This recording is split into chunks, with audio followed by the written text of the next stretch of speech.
Hey everyone, welcome to Kim Yin Yoga. I'm Kim, and today we have a practice full body Yin Yoga for beginners.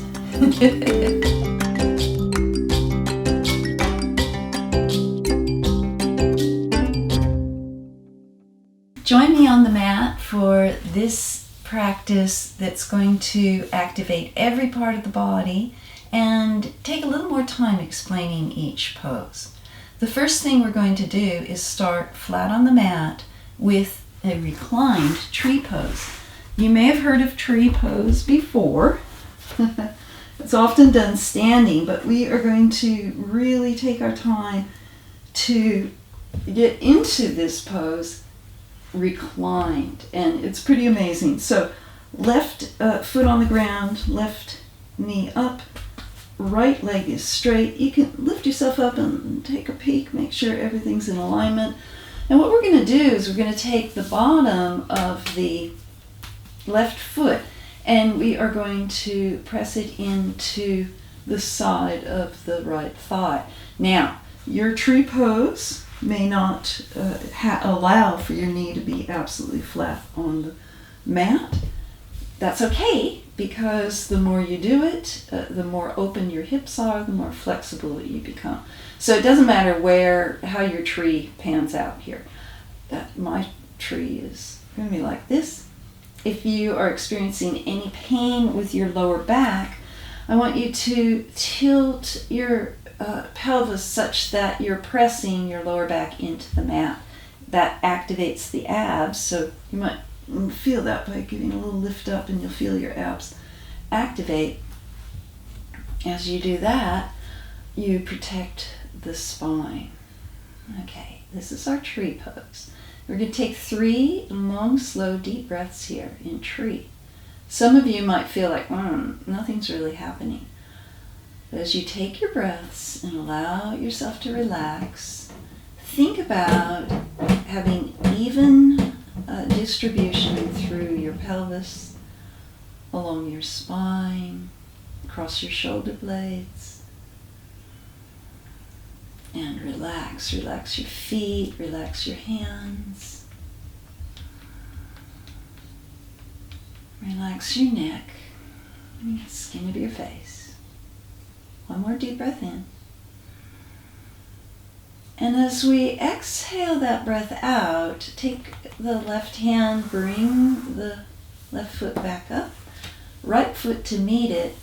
Between swapping sides, we're just going to kind of Charlie horse the hips, maybe place the hands down and just do this teeny tiny mini bridge. So I'm not going up into any kind of full bridge thing.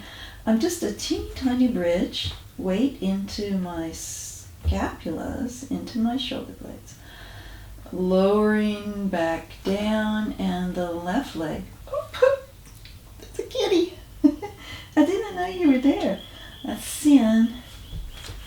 Sin for the Sumerian moon god. Okay. Left leg down. Right foot now presses into the left, inside the left thigh. And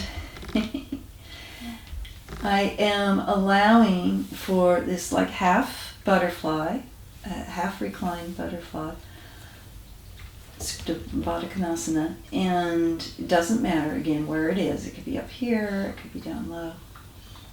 We're just going to allow the shoulder blades to relax into the mat, the pelvis, the thighs, the knees, the feet, all relaxing. Backs of the hands to the floor, palms upward, open in receiving. Deep breaths here.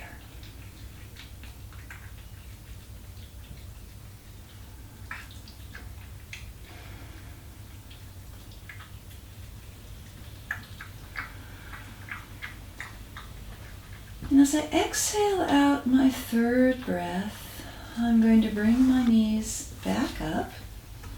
Repeat that little mini bridge that kind of peels the spine off of the mat. My weight is going into my feet as if they were standing.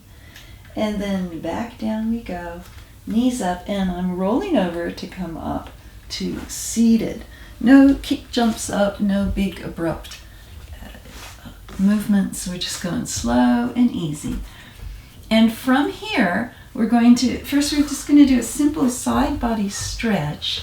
You've probably done this a lot before, but we're going to allow for a few more breaths in this. So arms up over the head, stretch up tall, and my right hand stays put. Left hand comes down to the side. First, I am launching my fingertips out in opposite directions like the magician card, where everything is possible, infinite possibilities. Then I'm going to plant my left hand, and as the right hand arches over, I'm drawing the left hand back towards me. So I'm coming into this beautiful side body stretch. You may want to place your arm down and go further into it. It'll depend on how open your hips are, how supple your spine is. If you're up here, you may be up here, it's fine. This is the whole process of working our way into this beautiful, full side body stretch. Deep breath in here. Exhale it up for the other side. Arms up over the head, stretch it up, and same thing.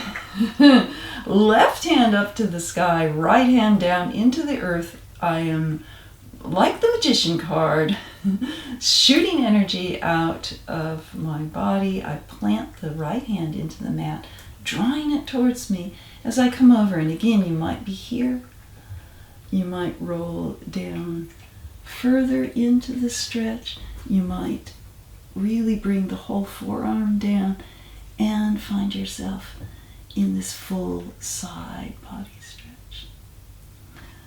You can tilt your head up to the ceiling, your nose up to the ceiling, or if the neck starts to kink at any time or feel a little uncomfortable, tilt it the other way. And deep breath in here. And exhale it out. We come back up. Beautiful. All right, over we go. Often when we first start yoga, the ankles and feet are not super flexible. So doing a move like this, a nice toe squat, you might just get half a second in. That's fine. Give yourself a moment to feel the toe squat. You might be very comfortable with it. See how you go. Deep breath in. But let's do a little exercise that also wakes up the ankles. So I'm coming down to a hero's pose, and I'm just right on top of my feet. Again, if you're just starting out, this might be, okay, I can do one breath here. What we're going to do is we're going to place the hands behind, and we're just going to rock it on up, rocking the knees, bringing the knees up to the sky, flipping the hands around and pointing as we come forward.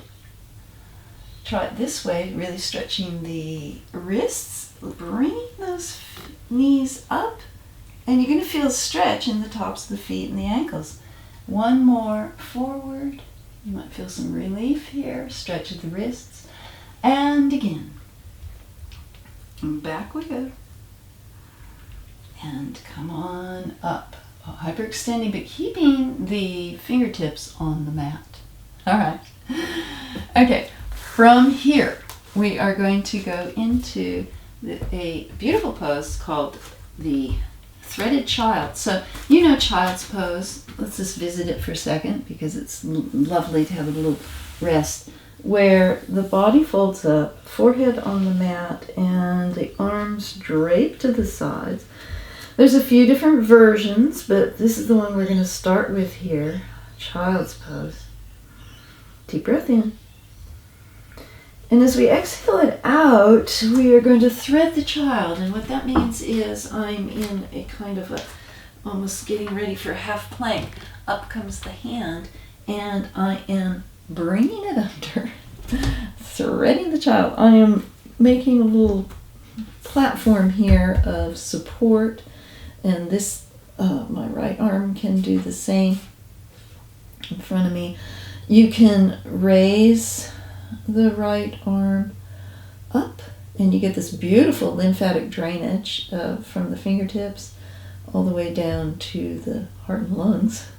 Or I can do a bind where I tuck my arm behind and grab the top of my left thigh.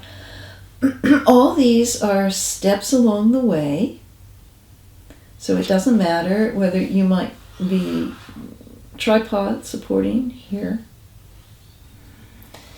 You might have the support of the left hand and the right hand up, stretching fingertips to the sky. You might rock it around behind. If you want to really go for an intense twist, nose to the ceiling. Deep breath in. And exhale it out. Hand up to get some blood back flowing again. Down we go. And I'm coming back up. I'm going to do one little child's pose pranam. So I tuck the toes under. Don't worry, we won't be here long if this is new. And forehead to the mat, stretching out. And come on back up so we can thread the child on the other side. I'm diving under. Okay, so lots of options here. I can just make a tripod, stable tripod here to hold me up. I might have fingers tips pointed to the sky. I might curl them around into a bind. And to augment the bind, when you get there, tipping the nose to the ceiling. So you've got options. Find what feels right for your body. In Yin Yoga, we want to go to an edge. It's not restorative. We're not having a nap here. We want to put stress, positive stress, on joints, ligaments, tendons, fascia, by pushing to the edge, but not pain, but to the edge so we feel it, and holding it in stillness. If you feel tingling in your fingertips, which I always do in that bind, when you start to feel tingling, bring the hand back up so that you can on back up. Bring the blood flow, return the blood flow. Okay, so back into that pranam, stretch, and then up come. All right, from here, rolling right on over to what we call Vishnu's couch. It kind of looks just like how it sounds. We're going to activate the backs of the hands, which are full of these beautiful meridian endpoints. And I'm doing what's called windshield wipers. So I am simultaneously rolling the back of my pelvis over the tops of my knuckles, which feels amazing. And I am rotating the knees of the windshield wiper. You know how that works. Rotating them such that the pelvis is allowed to rotate internally and externally. Stop for a moment, and we're going to get a stronger feeling of this, such that I rotate to the left of this windshield wiper, and then I take my left foot. My dyslexia is showing. Take my left foot, and I'm weighing down that right knee. Now, you might be up here. Don't worry about it. Just you may not need the added weight, is what I'm saying. But we're aiming towards a time when we can internally rotate the hip to this degree. Down we go. Deep breath in. Exhale it out to the other side. So down goes the left knee, and using my toes, I'm pulling it down.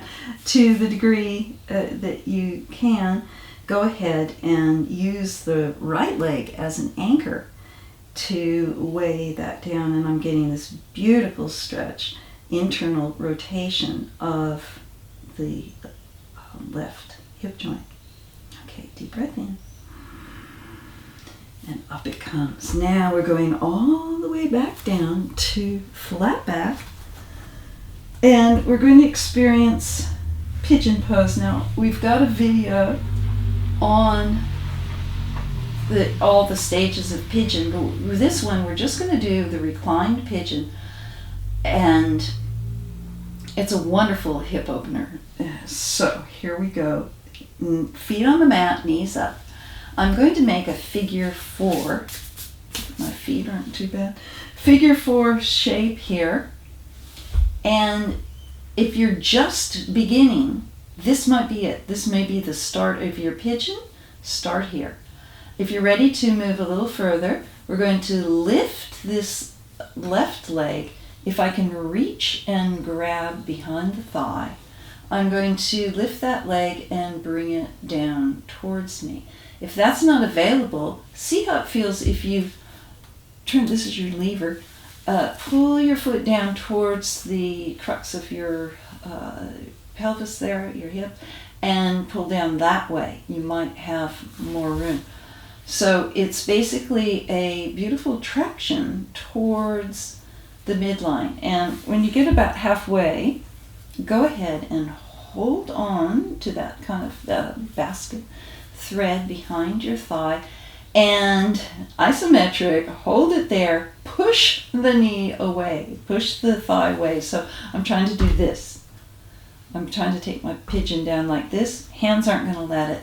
So deep breath in, isometric, pushing it away. As you exhale, put weight into the flatness of your spine and relax. As you relax, you may find you can now lace across the shin and bring your foot even closer to your pigeon down into the chest. It doesn't matter where you're at with this, but we'll just do it one more time. You might be out here. Go ahead, and the aim is we're pushing away. The hands don't let us. So deep breath in. And I am exhaling out, isometric. It's a slightly different feeling with the shin being contained. And relax. Go ahead and bring it down. And you'll find you can bring it down a little further. All right. Deep breath in here. Exhale it out, and we are going to return this leg, give it some help, because it's very intense on the hips. We're going to return to the flat back, hands down, palms on the floor, and remember that little mini bridge? It's just a tiny little lifting of the spine. I'm going to go ahead and do that, and it kind of allows my spine to normalize. All right, the other side. Figure 4 up here. And just feel that out a bit. You might put a little weight in that left thigh and see what that feels like. If this is enough and you're going, wow, okay, just stay there.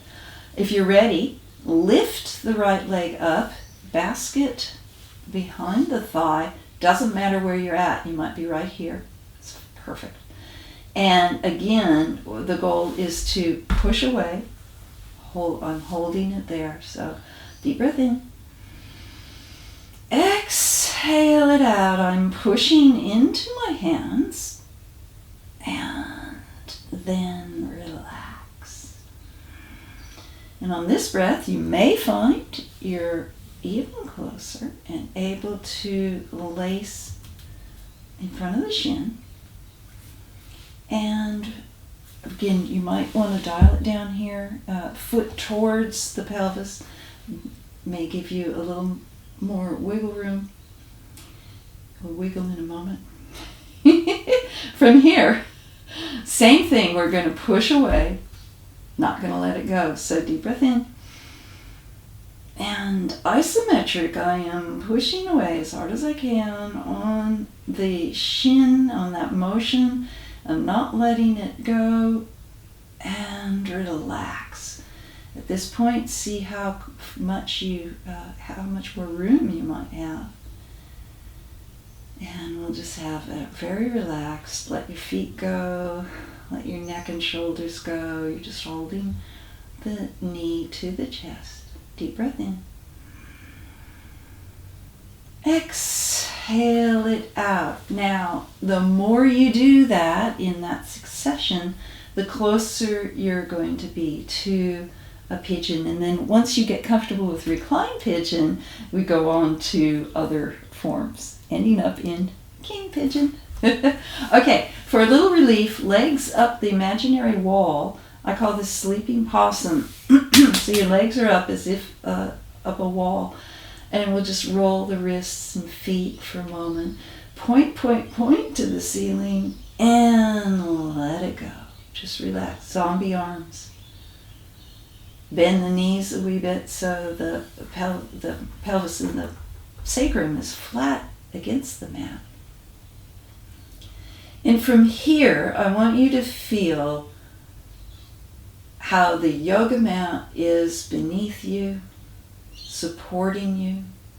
Beneath the yoga mat is the floor, supporting you. Beneath the floor, I want you to imagine the entire earth supporting you. You are utterly supported. Deep breath in. And as you exhale it out, we're going to do a bound hedgehog. So I'm bringing one of two ways. You can do it out here, toes together, knees wide. Lift the head and pressing isometric. My knees are trying to do this, but the hands don't let them. Or we do it from here with the elbow creases, double clasping the wrists. Open up the airway, and I am spreading my knees wide, but I'm not letting them go. Elbow creases holding in. Deep breath in. And exhale it out. I'm going to stretch out long. Make a major rainbow arch stretch. Point the toes, point the fingers, and relax the arms down. Our final two poses, but our final is wiggle asana, which is the rocking and shimmying of the pelvis. It's wiggling, it's fishtailing the feet, the thighs, the ankles, the calves. My palms turn upward in receiving. The epicenter is the pelvis, but also the scapulas between the shoulder blades, and my whole body is shimmying. The more you do this, the better at it you get, and this is probably one of the most healing, nourishing, immune-building poses you can do. Deep breath in. Keep wiggling. And exhale it out in stillness. Now, as you feel the energy rushing through you, give us a gratitude. Find one thing that you are grateful for. I'm grateful for my body and this beautiful sunny day, which is so conducive to filming. Some little thing that you can cherish for a moment, starting with the body.